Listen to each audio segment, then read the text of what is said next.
বলেছিলাম যে রবীন্দ্রনাথের এই রিমিকি ঝিমিকি ঝড়ে হচ্ছে শেষ রচিত বর্ষার গান। আদতে ঠিক তেমনটা নয়, এরপরে আরো একটা গান লিখেছিলেন যেটা আমরা আগের বার গিয়েছিলাম। ঘটনাটা এমন হয়েছিল যে রবীন্দ্রনাথের জীবিতকালে প্রায় শেষ, তখন তার বয়স ৭৯ বছর,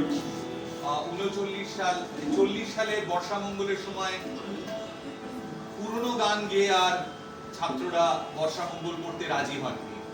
তাই কবিকে বিশেষ কারণে অনেকগুলো নতুন গান রচনা করতে হয়েছিল। তার অধিকাংশই এত এত জনপ্রিয় হয়ে উঠেছে যে তারপর থেকে বছরের পর বছর আমরা বর্ষামঙ্গলে সে গান শুনে এসেছি, সেই গানে নেচে এসেছি। এবছরেও পাগলা হাওয়ার বাদল দিলে বাউলাঙ্গের সেই রবীন্দ্রসঙ্গীত আমরা গাইলাম, নাচলাম, এই গানও করেছি। এই গান দিয়ে রবীন্দ্রনাথ বলেছিলেন ১৬ কলা পূর্ণ করলাম। ১৬খানা গান সেবার উনি নতুন রচনা করে দিয়েছিলেন। শেষ ১৬ নম্বর গান ছিল রিমিকি ঝিমিকি ঝড়ে ভাদরের ধারা। যখন কলকাতাতে এসে সেই বর্ষামঙ্গল ওরা করেছিলেন, তারপরে আবার একটি ফান্ড রেজারের জন্য বর্ষামঙ্গল আবার নতুন করে নিউ এম্পায়ার হলের জন্য করতে হয়। তার আগে কবির কাছে এই খবর গিয়েছিল যে বোধহয় বর্ষার যে তেজ, সেই তেজ সম্ভবত আজ এবারের বর্ষামঙ্গলে ধরা পড়েনি। তাই কবি আবার নতুন করে আর একটি গানই তৈরি করে দেন। সেই গান হচ্ছে থামাও ঝরনো ঝরো বরিশন এ শ্রাবণ, যেটা গতবার আমরা গিয়েছি। আমরা আমাদের অনুষ্ঠানের শেষ দিকে এসে পৌঁছেছি। আপনাদের মনে করিয়ে দিই, রবীন্দ্রনাথের বর্ষার প্রতি যে বিশেষ বিশেষ ভাবনা, যে ভাবনাতে উনি বলেছিলেন যে বর্ষা হলো ধনী ঋতু, সে হলো ক্ষত্রিয়। সেই বর্ষার সম্বন্ধে শেষ অবধি কবি আমাদের কি মনে করিয়ে দিয়ে গিয়েছিলেন। বলেছিলেন, মানুষ বর্ষাকে খণ্ড করিয়া দেখে নাই।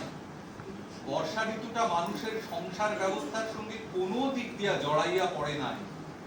তাহার দাক্ষিণ্যের উপর সমস্ত বছরের ফল ফসল নির্ভর করে, কিন্তু সে ধনী তেমন নয় যে নিজের দানের কথাটা রটনা করিয়া দিল। শরতের মতো মাঠে ঘাটে পত্রে পত্রে সে আপনার বদান্যতা ঘোষণা করে নাই।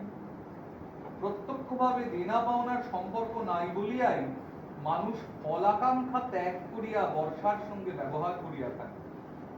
বস্তুত বর্ষার যা কিছু প্রধান ফল, তা গ্রীষ্মেরই ফলাহার ভাণ্ডারের উদ্ভিদ। এই জন্যই বর্ষা ঋতুটা বিশেষভাবে কবির ঋতু। কেননা কবির গীতার উপদেশকে ছাড়াইয়া গেছে। তাহার কর্মেও অধিকার নাই, ফলেরও অধিকার নাই। তাহার কেবলমাত্র অধিকার ছুটিতে। কর্ম হইতেও ছুটি, ফল হইতেও ছুটি। বর্ষার ঋতুটাতে ফলের চেষ্টা অল্প, আর বর্ষার সমস্ত ব্যবস্থা কর্মের প্রতিকূল। এই জন্যেই বর্ষার হৃদয়টা ছাড়া পায়। ব্যাকরণের হৃদয়টা যে লিঙ্গতেই হোক, আমাদের প্রকৃতির মধ্যে সে যে স্ত্রী জাতীয়, তাহাতে সন্দেহ নাই। এই জন্য কাজ কর্মের আপিসে বা লাভ লোকসানের বাজারে সে আপনার পালকির বাহির হইতে পারে না। সে পর্দানসীন। এই পর্দানসীন অকর্মের বর্ষাতেই আমরা বারবার, তাই জন্যে কবির গান, কবির কবিতা, কবির লেখাকে অনুভব করে মর্মে মর্মে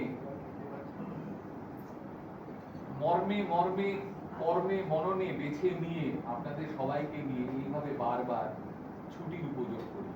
এবার করেছি 2 দিন, হয়তো কোনোবার 2 দিনের বেশি করব, এটুকুনি বলা যায়। আমরা শুরু করব আজকে বনানীর গান দিয়ে, এবং বনানীর বর্ষার গানে সেই বাদলের ছোঁয়া আমরা পাবো, যে বাদলের ছোঁয়া আমাদের কিছুটা হলেও ভারাক্রান্ত করবে। আমরা তো কিছুটা ভারাক্রান্ত বটেই। চারপাশের ঘটনা থেকে মুক্তভাবে আমরা কেবলমাত্র আনন্দে মেতে ওঠার জন্য আজ এখানে উপস্থিত হই। আমরা ভুলছি না, আমাদের মনে আছে আমাদের চারপাশের ঘটনা।